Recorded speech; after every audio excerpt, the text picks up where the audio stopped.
Hello and welcome to this video on the design and analysis of machine learning experiments presented by EDU Onyx. This video is going to be a part of our Unit 5 covering real-world machine learning, and we're going to talk about analyzing the performance of algorithms and comparing and contrasting the results that they provide. A lot of the time what you're going to do is you're going to have your problem, you're going to have picked an algorithm or hopefully several, and now you want to figure out which one's the best. And this video is going to hopefully answer how to do that. So we picked an algorithm that we think can solve our problem. Now how do we make sure that it actually can? What we need to do is we need to start by stating the problem clearly and defining what the objectives are. So this is going to be the aim of the study. We may be interested in assessing the expected error or some other response measure of a learning algorithm on a particular problem and check that, for example, the error is lower than a certain acceptable level or threshold. Or perhaps what we're trying to do with our study is, given two learning algorithms, or even more than two, and a particular problem as defined by our data set, we may want to determine which one has less generalization error. So which algorithm out of our several of options actually performs the best. The next step is going to be the selection of the response variable. So we need to decide on what we should use as the quality measure.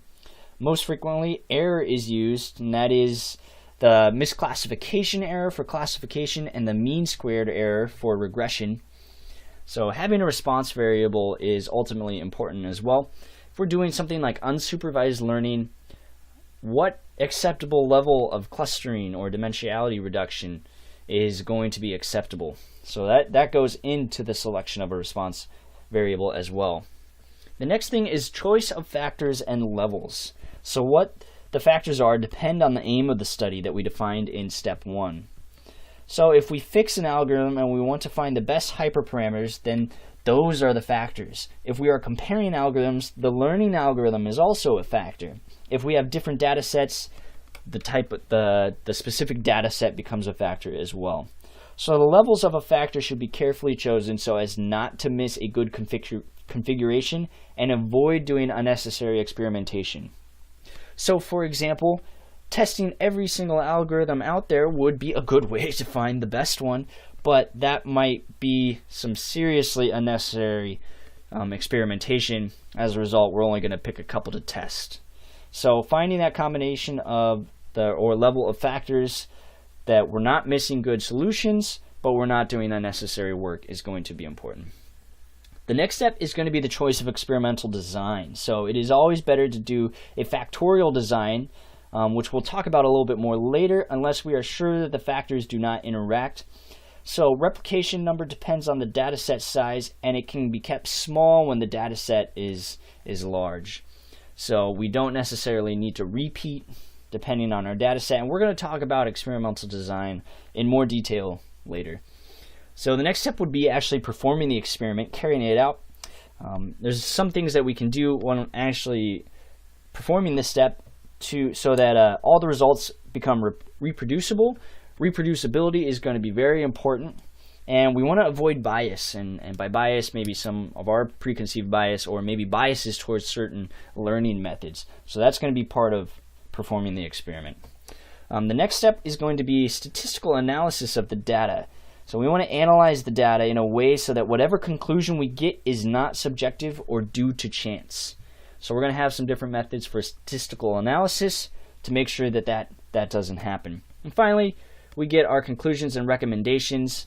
And so once all the data is collected and analyzed, we can draw objective conclusions, because ultimately that's what we want to do when performing a machine learning experiment.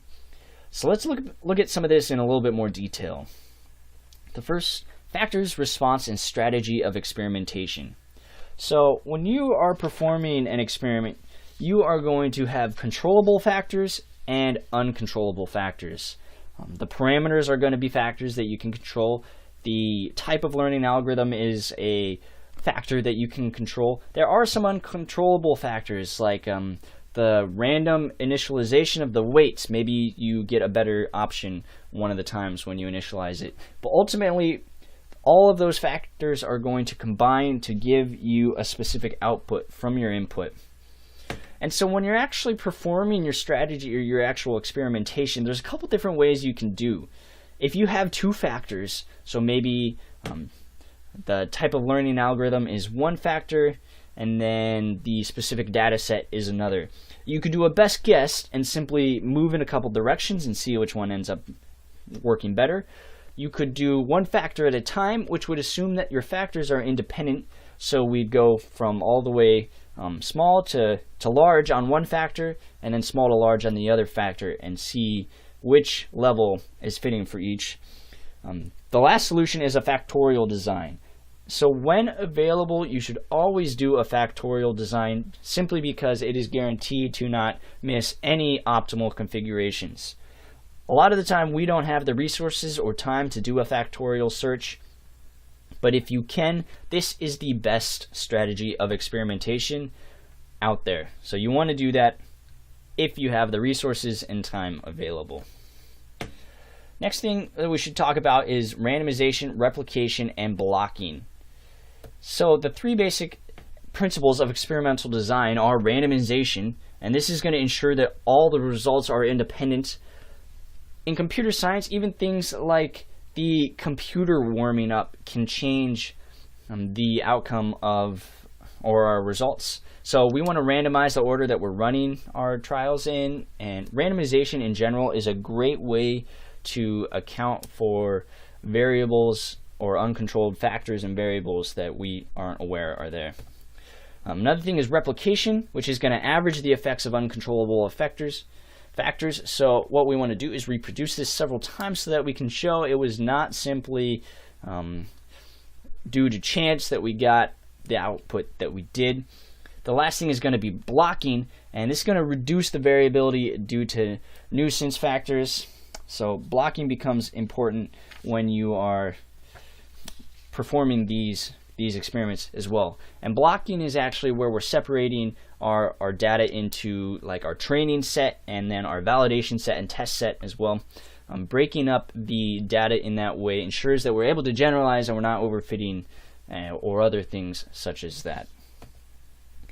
Finally, we have cross-validation and statistical analysis. So cross-validation, which is the repeated use of the same data split differently, is again going into that blocking where we're separating out a validation test set and as well as a training set. And remember, as soon as you do the validation step, the algorithm has essentially learned from that validation data, and so that now becomes part of the training data. But cross-validation is always important because it shows that our algorithms can generalize.